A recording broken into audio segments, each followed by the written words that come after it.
Adnan Kapaugani atau lebih dikenal dengan Akagani merupakan sosok yang digelari sebagai pahlawan nasional sejak 9 November 2007. Diabadikan sebagai nama jalan di Kecamatan Bukit Kecil sekaligus nama rumah sakit, beliau adalah seorang pejuang yang berkiprah di Palembang. Selain itu, sebuah museum yang berlokasi di Jalan MP Mangkunegara, Palembang, didirikan untuk mengenang tokoh kelahiran 16 September 1905 asal Palembayan, Sumatera Barat tersebut.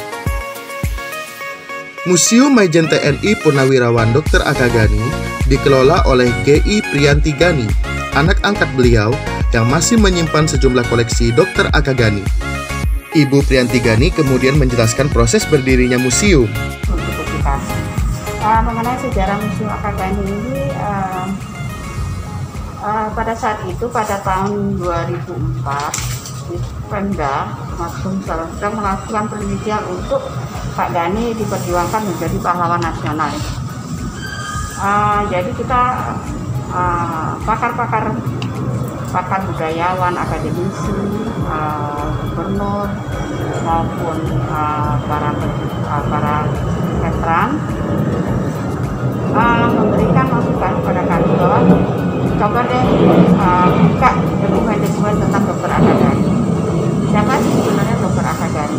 Apa sih yang diperjuangkan dari Sumatera Selatan? Karena dia kan pada saat dulu kan itu lagi gencarnya otonomi daerah kan. Nah, jadi bahwa Dr. Akagani ini dianggap orang bukan putra daerah kan. Akhirnya kita membuka dokumen-dokumen dan koleksi-koleksi yang memang Ibu Akagani menyimpan itu dengan sangat rapi, dengan sangat semua dokumen dari dia masa perjuangan, dari masa dia mendengungkan, bahkan sajak-sajaknya, SK-SK-nya. Akhirnya kita keluarkanlah semua koleksi. Oh ini loh dokumen Pak Akagani yang benar-benar dia berjuang di Sumatera Selatan.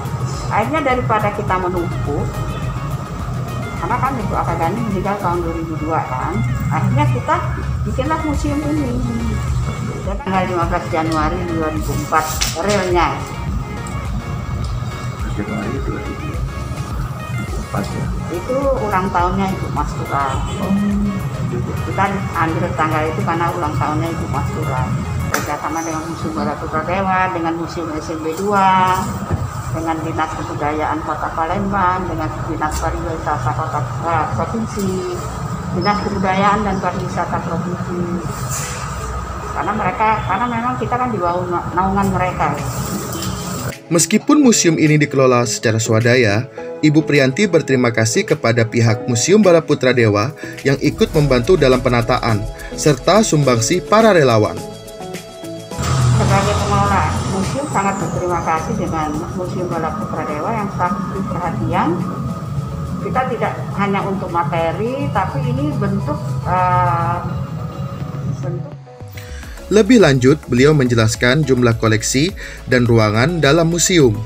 Koleksi 1.500, ditambah buku sekitar 1.000, karena sebenarnya koleksi buku itu ada 2.000 tapi banyak yang rusak. Jadi sekarang ya tinggal 1.500. Ruangan ini ada 3 ruangan yang dipakai untuk tata pamer, 2 untuk kantor, 1 untuk penyimpanan koleksi. Jadi, tapi masih ada lagi di belakang, cuman kita tidak pakai karena masih agak bocor itu masih. Jadi ada 6 ruangan yang dipakai. Tapi untuk tata pamer cuma 1, 2, 3. Dari sejumlah koleksi unggulan, menurut Ibu Prianti, ialah mobil Jeep milik Dr. Akagani. Mobil Jeep ini yang memang sudah direnovasi oleh rombongan Ican, Persatuan Jeep Palembang. Yang mereka juga sekarang lagi direnovasi. Jeep yang di Subkos, ada 2 Pak Akagani mobil Jeepnya. Yang ini namanya Jengkel Jen, yang di Museum Subkos itu adalah namanya Tarzan. Jadi namanya Jengkel Jen sama Tarzan yang di Jakarta, yang di Lubuk Linggau. Beberapa koleksi masa perang seperti tongkat komando, pedang, dan teropong ditampilkan bersama barang pribadi Akagani lainnya. Contohnya ialah pipa rokok, dan kacamata. Benda koleksi pribadi seperti mesin tik era perjuangan maupun sepeda antik juga turut dipamerkan. Akagani adalah seorang multitalenta yang juga menggemari seni.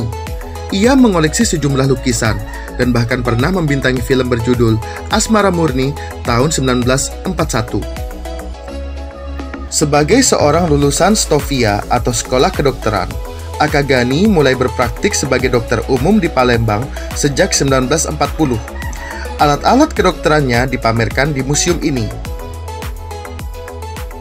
Kita cukup sadar akan perjuangan para dokter di masa pandemi ini. Akagani sebagai seorang dokter juga mewariskan resep menjaga imunitas tubuh dengan bahan-bahan tradisional. Kalau Pak Akagani itu, kita dulu punya kebun yang luas.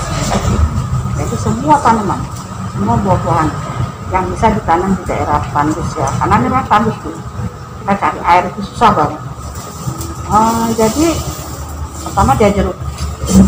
Andalan beliau itu adalah jeruk. Itu Pak Akagani sudah sama Bu Kustara sudah seperti membuat apotek hidup. Karena ada kunyit, jahe, kencur, semua yang sampai daun-daun, sampai kan dibilang gini, ini di sini dulu di halamannya ada semua itu sampai meniram, sampai kenekir, untuk daun kenekir itu untuk apa? Jadi kalau demam dulu cukup tumbuk daun sakai, tumbuk diperas, minum, udah keringat, udah itu. Jadi obat-obat kimia itu memang tidak begitu dikasih sama Pak Akagani. Demikian lawatan kita ke Museum Dr. Akagani yang mengabadikan kisah kepahlawanan dan pengabdiannya sebagai seorang dokter bagi masyarakat. Pastikan tetap mematuhi protokol kesehatan jika hadir berkunjung, serta terus bersemangat untuk bangkit melawan wabah COVID-19 ini.